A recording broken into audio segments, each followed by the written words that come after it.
So why are you putting forward this bill to raise the cigarette tax? Well, as you well know, we have a very strong deficit here in the state of Missouri.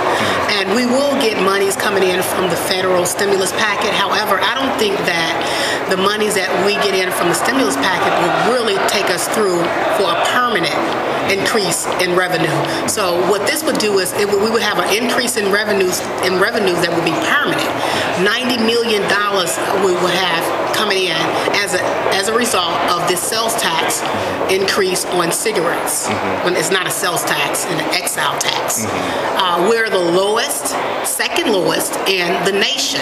And if we raise the sales tax to an additional 16 cents, it would only be approximately 33 cents in which we would be increasing the taxes on tobacco. Right now, we need as much revenue coming in the state of Missouri as possible. We cannot continue to have deficits of this magnitude. There have been a couple of ballot initiatives to raise the cigarette tax, and they both narrowly failed.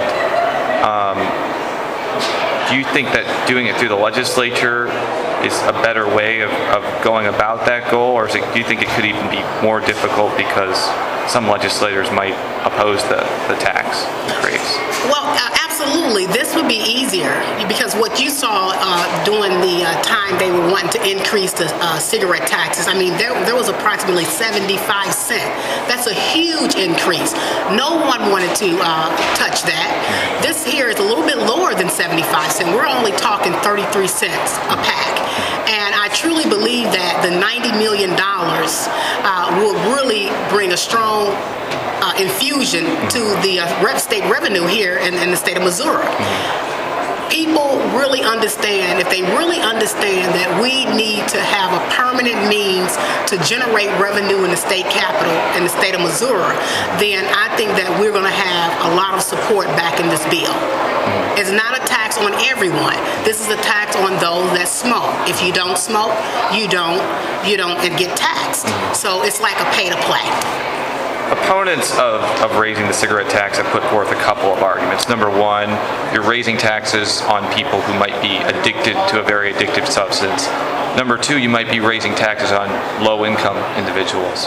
How do you respond to some of those arguments that you will likely hear? Well, even if we're raising the taxes, and let's say individuals stop smoking as a result of the tax increase, what we would do is save monies on the back end when it comes to health care, because you don't have individuals that are suffering from lung cancer and things of that sort. All of the ills that plague smokers, we don't have to worry about when it comes to health care. So we will save monies on the back end. And my final question, would any of the revenue from this go to smoking cessation programs or programs that would convince people to stop smoking? Well, that's a good question. What we're looking to do is just basically allow for the $90 million in revenue that we would gain from this increase to go straight into general revenue. Now, that we can talk about where we want it to go, that's open for dialogue. But right now, it will go straight into general revenue. Anything else you want to add?